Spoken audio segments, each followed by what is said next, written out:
Christmas season has come to its end. What began back in November with the first Sunday in Advent, then moved to the celebration of Christmas, comes to its conclusion with the celebration of the Feast of the Epiphany. Now, if you are a liturgical purist, Epiphany, the 12th day of Christmas, was Friday, January 6th. But the chances of getting any of us to a service on a Friday are pretty slim. So if we're a bit late, so be it. Here we are. We're celebrating Epiphany. At the center of the celebration is the story of the wise men who searched for the newborn king. Matthew is the only gospel that tells the story, and it's a strange story. First, we don't know how many wise men there were.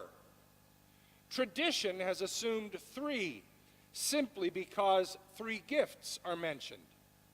There could have been more wise men, maybe even some wise women. There could have been less. Second, they were not kings. The carol we just sang helps muddy those waters. They were astrologers, scientists, sages. Third, the star they followed apparently moved. Stars typically don't do that. Stars are fixed points in the night sky by which we can navigate, but this star apparently moved through the night sky, suggesting a supernova that slowly burned out, or perhaps even Halley's Comet, which would have appeared in 12 BCE. Fourth, and perhaps most importantly, we have a power-hungry ruler who felt threatened by nearly anything, including the birth of a child. I'm speaking of Herod, the Roman puppet ruler of Palestine. He felt so endangered by the object of the wise men's search that he ordered the extermination of all infants less than 2 years old in order to maintain his hold on power. And so it goes. It's a strange story.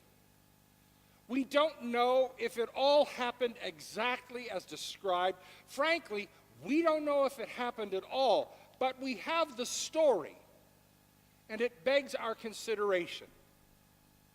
Why was this story told in the manner in which we have received it, and what does it have to do with our discipleship in 2017? When you look carefully at the story, there is a word that keeps popping up.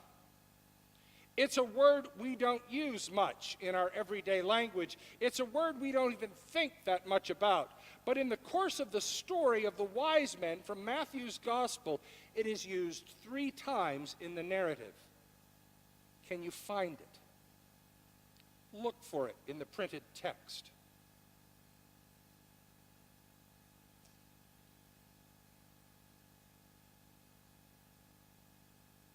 What is the word? Homage. 10 points for Gryffindor. When you look at the story in its original language, the word we're translating homage is a word that means to fall prostrate on the floor before another. It's about posture. The word means to lie down flat on your face before one who alone is worthy of worship, reverence, and adoration. It's an acknowledgement that there is one who is greater than all, including yourself. We tend to get wrapped up in the gifts that the wise men brought. We're all about the gold, frankincense, and myrrh. But that is to become distracted. We have over-mythologized and over-symbolized the gifts. The true gift, the unnamed gift of the story of the wise men is their desire and their willingness to acknowledge this infant as being worthy of worship, reverence, and adoration. The true gift, the unnamed gift, is the desire of the wise men to fall on their faces before a child who would be greater than any of the wisest ever known. And there might be the lesson we need to take from this Epiphany celebration this year. Maybe the lesson for us is that we need to be sure that we are offering this unnamed gift to our God in the year ahead. Maybe we need to be reminded that while there are other people and other things that will solicit our worship, adoration, and reverence, there is only one who is truly worthy to receive it. I don't talk about John Calvin all that much. I probably should, but there's so much misunderstanding about Calvin that I would spend most of my time simply clarifying what he tried to say. But on this particular subject, Calvin was dead on.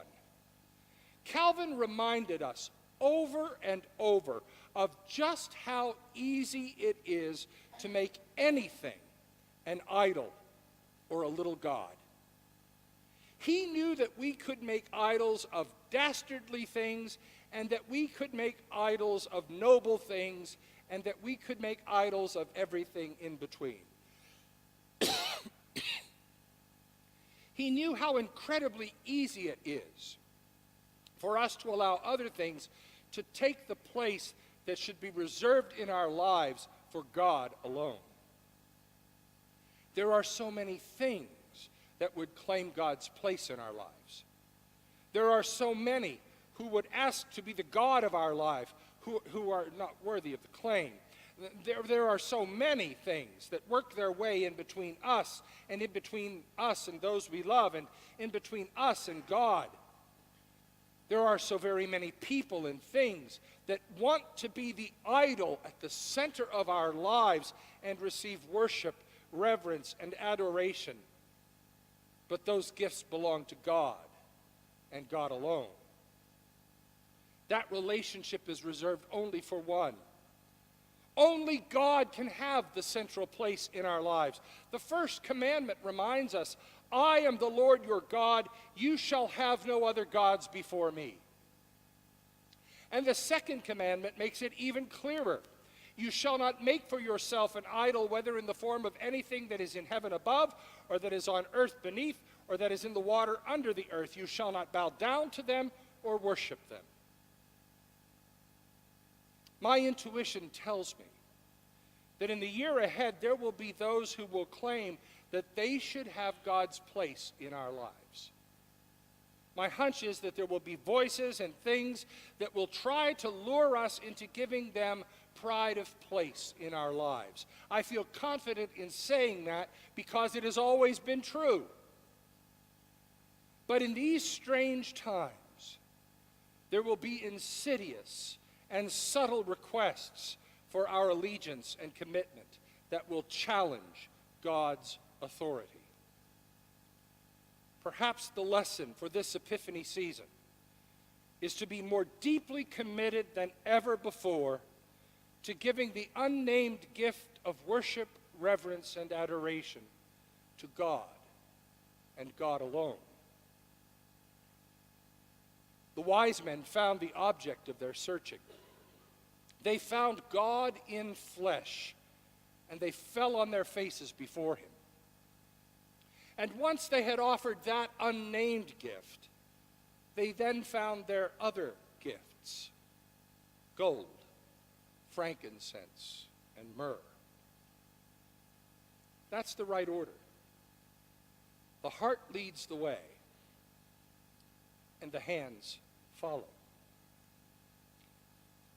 Our worship of God, and God alone, is the unnamed gift. Everything else finds its place after that. Little Christina Rossetti's poem still rings true. What can I give him, poor as I am? If I were a shepherd, I would bring a lamb. If I were a wise man, I would do my part. Yet what I can, I give him. give my heart. Give my heart. The unnamed gift. For now and evermore. Amen.